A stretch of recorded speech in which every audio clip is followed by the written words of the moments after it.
ଓଡ଼ିଶାବାସୀ ଇଏ ପ୍ରତ୍ୟେକ ଦିନ ଗେଣ୍ଡା ସାଉଁଟୁଥିବା ଖତଖିଆ ଅନ୍ଧଭକ୍ତ ଗୋବରାକୁ ଟିକେ ଦେଖିଲ କ'ଣ କହିବାକୁ ଚାହୁଁଛି, ତାପରେ ଯାଇ ତା କଥାର ଉତ୍ତର ଦବା। ଦେଶ ବିକ୍ରି ହେଇଗଲା ଆଉ ଦେଶକୁ କିଣିବା ବାଲା ମୋ ମାର ଧର୍ମ ବହିଦା ସବୁ ଥିଲେ। ଦେଖ ଏଗୁଡ଼ା କେବେ ସ୍ୱପ୍ନ ଦେଖିଥିଲା? 70 ବର୍ଷ ସରକାର ଏଗୁଡ଼ା କେବେ ଦେଖିଥିଲା? ଲାଇଟ୍ କେବେ ଲଗେଇବା ଭାବିଥିଲା? ଆଖି ଖୋଲିକି ଦେଖରେ କଣା ଚୋଦା କାଲା ଗିଆ, ତୋ ମାର ଧର୍ମ ଘଇତା ମାନେ କେମିତି ଅନ୍ଧାରରେ ଆମ୍ବୁଲାନ୍ସ ନେଇକି ଯାଉଛନ୍ତି। ବର୍ଷା ହଉଛି, ବର୍ଷା ବି ସାର ହଉଛି ଜୋରେ, କିଛି ଦେଖା ହଉନି।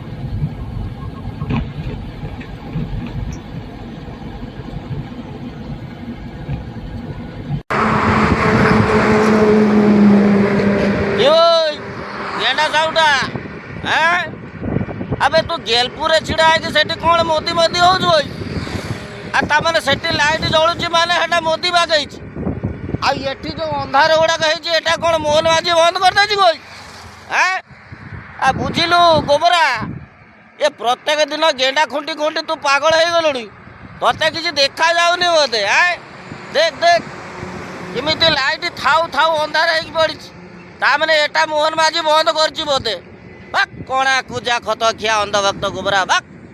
कौन सी बात सही है कौन सी गलत है समझ में नहीं आ रहा है।